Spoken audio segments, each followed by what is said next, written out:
Hey everyone, welcome. Today, we're going to dive into a story you probably know and love, a classic tale all about kindness, a sprinkle of magic, and of course, a very special pair of shoes. All right, so let's set the scene. Once upon a time, our story starts right here, in this warm, cozy little house. And inside, a young girl has no idea her evening is about to get, well, pretty eventful. And this is where we meet our hero, Cinderella. Now, what's so special about her isn't her tough situation, but her amazing spirit. Look at how she's described here. Kind as a summer breeze, bright as a morning star. Even with all the chores she has to do, she's always got a song in her heart. Her circumstances don't define who she is on the inside. It's all about her inner nature. And this right here, this is the secret sauce. Finding joy in the smallest things. That simple idea is what makes everything else possible.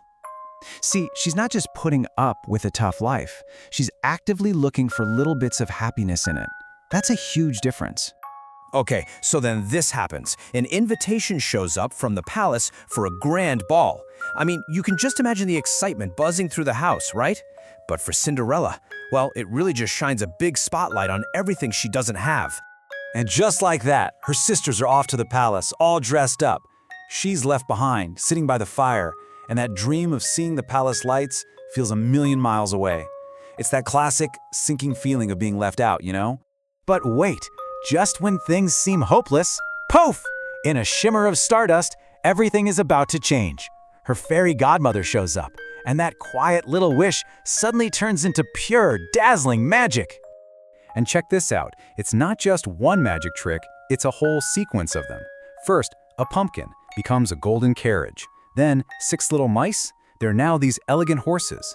And her old tattered clothes, they transform into a gown that looks like it's made of pure light. Just incredible. And for the final, perfect touch. On her feet, the most delicate glass slippers. I mean, think about it. Slippers made of glass. It's completely impractical, but so enchanting. And as you know, this little detail is going to be very important later on. But of course, there's a catch. The fairy godmother gives her a really important warning. Remember, the magic lasts until the final chime of midnight. And with that one sentence, the clock is officially ticking. All the tension for the rest of the night starts right here. So she gets to the ball and she's just stunning. Everyone is completely captivated by her grace. And the prince, he's totally smitten. They connect right away, dancing, talking. It's literally the perfect magical night she always dreamed of. And then, it happens. The clock starts to strike midnight. Look how fast this perfect dream just falls apart. At 11:59, that first chime rings out, and it's a total shock. A minute later, it's all over, and she has to run, leaving everything, including the prince, behind. In all that haste, as she's rushing down the stairs, one of those impossible glass slippers falls off. And just like that, it becomes the one and only clue. The only proof that this mysterious, wonderful girl was even real. The prince is absolutely determined to find her. So he takes that one tiny slipper and starts to search across the entire kingdom. What's cool is he's not just looking for any princess, he's looking for the one person who fits this very specific, very magical clue. And you know what happens next? After searching high and low, he finally gets to her house. The slipper, it just slides on. It fits perfectly. It's this quiet, simple moment, but it changes everything.